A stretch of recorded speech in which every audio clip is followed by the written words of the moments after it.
What's going on, you guys? So I wanted to cover a couple tweets by Grand Tactician because we're right there. We're right at the 10-yard line, and this is bloody exciting. All right, so final 1.0 release is getting close. So we're asking everybody to pitch in their requests and ideas. It's now or never. So let's take a look. So as you can see here, the latest patch, which was dropped on June 24th, is 0.90.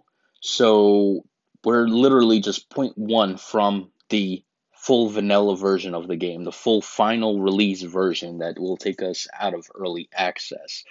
And they did make a bunch of additions to the game here, increased movement updates for smoother movements.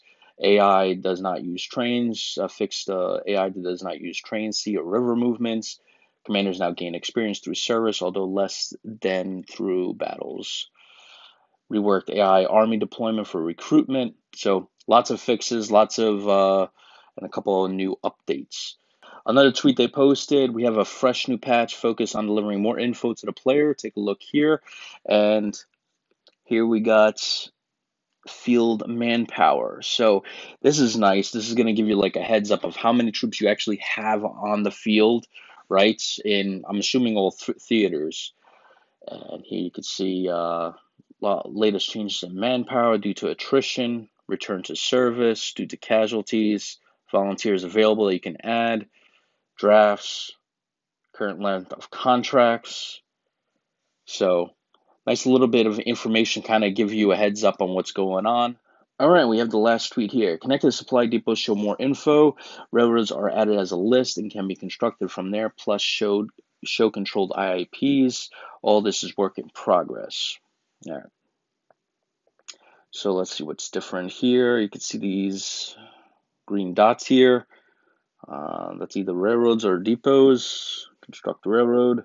Authorized private companies start construction of this railroad. The newly constructed track increases trade flow, supply, and unit transport speeds.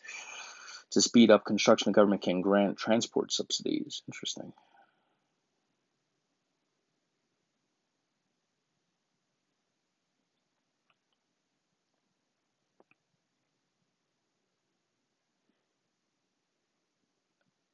And then here we got connected depots within commander range. One depot can supply several armies at the same speed, but storage will be depleted faster. Storage capacity and supply speed are increased by higher depot levels. Depots refill faster if availability of goods is high. Damaged depots deliver less goods. Interesting. Okay.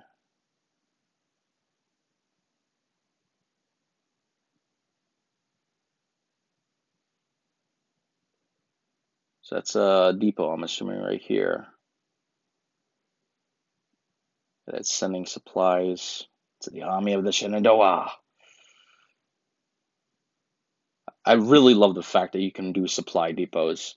That's going to give so much control to the player. I'm telling you, like, that is going to be a strategy upon itself. You know, finding the best places to put a supply depot, how big of a supply depot you want in that place. Mm, a little grognard action going on there. Rockets landing Confederacy. This port is an important infrastructure point where trade and supply flows. If important infrastructure are changing size, the infrastructure needs to be rebuilt. During this time, flow of goods reduced as well as through blockade. This leads to lower revenues, lower availability of goods, and rising prices. All right, and then we have construct railroad. The more railroads are constructed simultaneously, the slower the construction progress for all railroads. That makes sense. Construction cannot be canceled. All right, so we got one being built there, another one being built there. Hmm. Yeah, I really like this. I really like this. I love the fact that you can construct railroads too. I'm telling you, this game, man, this game is, you know, epic would be an understatement. I mean, the stuff that you can do in this game, not only the strategic combat, the tactical combat, developing your leaders and assigning core commanders from with them, and all the stuff from the economy section to the production, but now railroads and supply depots. I mean, wow, the level of control that you have is just incredible.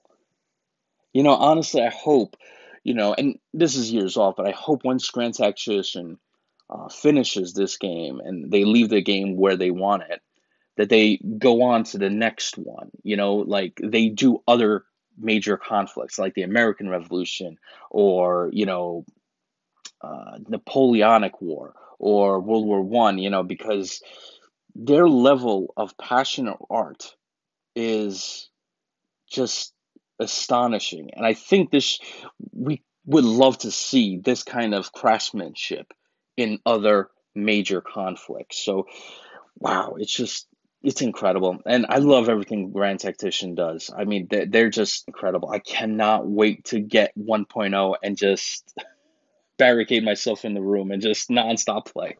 All right, hopefully you guys enjoy this. I'll catch you in the next one. See you then.